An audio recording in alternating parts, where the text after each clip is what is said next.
सामान हो उस पर अल्लाह पाक बंदों का इतना कर्जा ना हो जिसे अदा करने के जिक्र वो निसाब बाकी ना रहे। কি বুঝেছেন?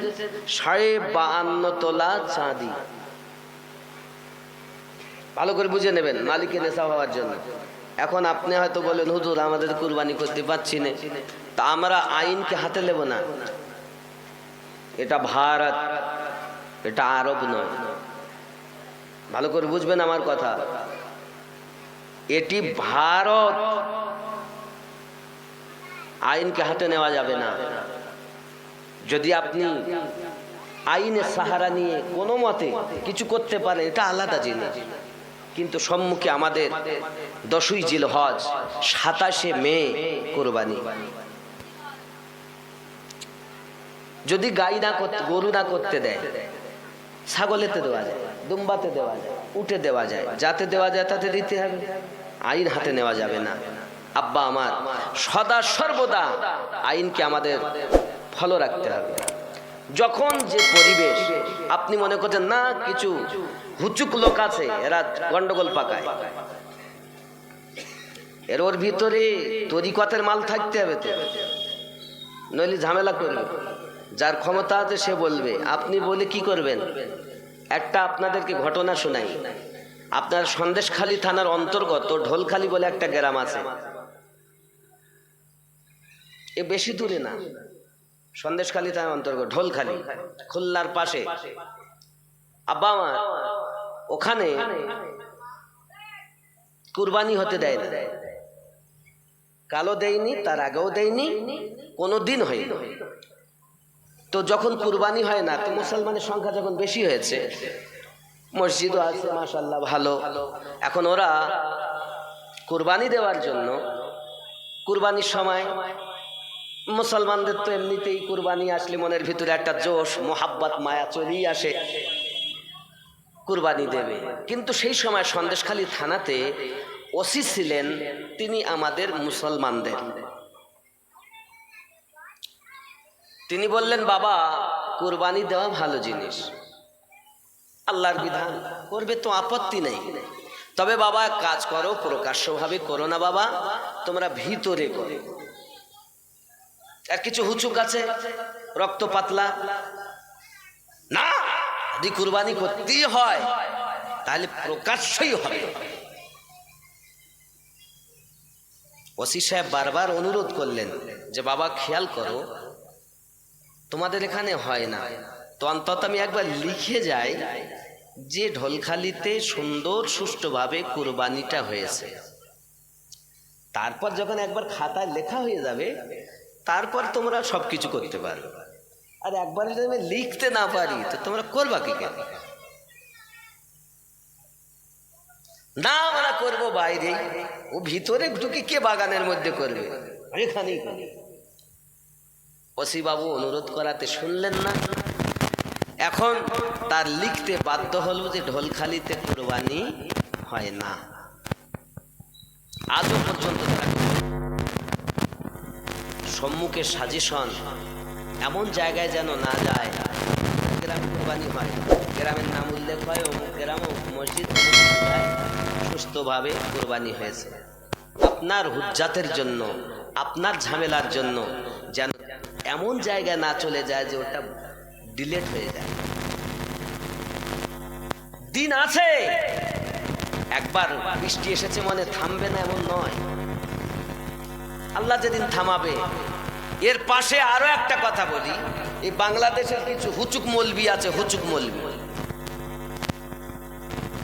এরা কুয়ার ভিতরে আছে, মনে করছে এটাই মনে হয় সাগর, তো কিছু চ্যাংরা পাংটাকে নিয়ে, দেখো মোদি সরকার, তুমি যদি মুসলমানের প্রতি অত্যাচার করো, আমরা বর্ডার ক্রস করে গিয়ে করব। ভারত যদি পেশাব করে তো বাংলাদেশ ভেসে যাবে। কে বলতে বলেছে? রাখো, তুমি তোমার দেশের চিন্তা করো, আমরা ভারতবাসী, আমরা আইনকে হাতে নেই না। আল্লাহ, আমরা বাংলাদেশের মানুষের সাহারা চাই না, আমরা আল্লাহ সাহারা চাই। আমার আল্লাহ সাহায্য চাই, ঠিক কিনা বল? তুমি তোমার দেশকে হেফাজত, কারণ রাসূল করিমের ইরশাদ, প্যারা জবানের বাণী, হুব্বুল ওয়াতান মিনাল ঈমান, ঈমানের অঙ্গ হলো দেশকে ভালোবাসা। বলুন না সুবহানাল্লাহ। বহু কথা আছে, কিন্তু এখন সেই পরিবেশ পরিস্থিতি না। আইনকে হাতে নেওয়া যাবে না। আর আপনাকে আমাকে মারার জন্য অন্য লোক লাগবে না। ভাইকে মারার জন্য ভাই যথেষ্ট, বাপকে মারার জন্য বেটা যথেষ্ট। খবরদার তাদের পরামর্শতে পা দিবেন না। স্ত্রীকে মারার জন্য স্বামী যথেষ্ট, দাদুকে মারার জন্য নাতি যথেষ্ট। মুসলমান খবরদার কারুর গোসলে যাইয়া কারুর যুক্তি শুনে উত্তেজিত হবেন না। ঠান্ডা মাথায় আল্লাহর কাছে কাঁদুন, আল্লাহ হেফাজত করুন। আমরা ভারতের মানুষ, ভারতের সংবিধানকে আমরা প্রাধান্য দিয়ে কিভাবে আমরা কোরবানি করব ইনশাআল্লাহ। কথা বুঝতে পারছেন? আমার বুঝতে পারছেন না? সবই জানেন আপনারা, আমার থেকে বেশি আপনারা খবর রাখেন। তবু আমি আপনাদের হাত জোড় করে বলবো, বাবা আইনকে হাতে নেবেন না, নইলে আপনি জেলে যাবেন, আমাকে কাঁদতে হবে। আপনি জেলে যাবেন, আপনার সন্তানগুলো কাঁদবে। এই কুরবানিতে কত মানুষ এরকম উত্তেজিত হলে কত মারা যাবে, কেউ জেলে যাবে, দেখবেন রক্তপাত। জন্য আমি অনুরোধ করি, যা লাইভের মধ্যেও আমাকে দেখছেন, প্রত্যেক মুসলমানকে বলবো, পশ্চিম বাংলার ভারতবাসীকে আইনকে হাতে নিবেন না, হাত জোড় করে অনুরোধ করি। আমাদের দেশের আইনকে আমরা, কানুনকে আমরা প্রাধান্য দিয়ে আমরা শান্তিভাবে যেভাবে করলে কুরবানি করা যাবে, আল্লাহর হুকুম পালন করতে পারবো, আমরা সেই বিধান দেখব। না হয় গরুতে হবে না, মহিষে হবে না, আরো তো পশু আছে নাকি বলে? কিন্তু আইন হাতে নেবেন না বাবা, অনুরোধ। যদি না মানেন আপনি যাবেন জেলে, আপনার বাচ্চা সাহারা কে হবে? আপনাকে মারবে আপনার ভাই, কাঁদবে কে? আপনার হারালো, তাদের হারাইনি। অনুরোধ বাবা আপনাদের কাছে আমার, যদি মনে করেন আমিনুদ্দিন কি বলে গেল, ওর কথা কে শোনে, কিছু করার নেই বাবা। বেঁচে থেকে জিহাদ করুন, মরে গিয়ে নয়। বাসায় বসে জিহাদ করুন, জেলে গিয়ে নয়।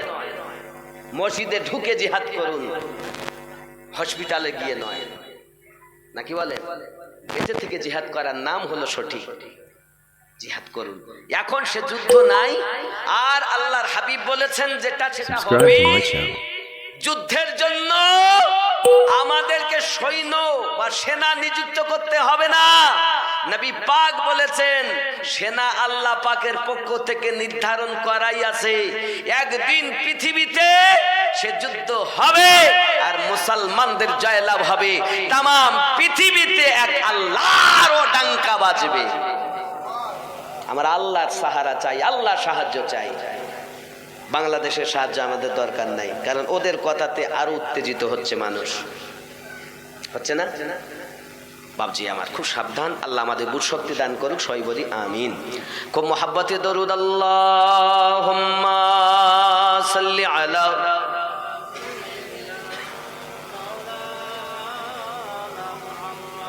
ওয়া আলা আলি সাইয়্যিদিনা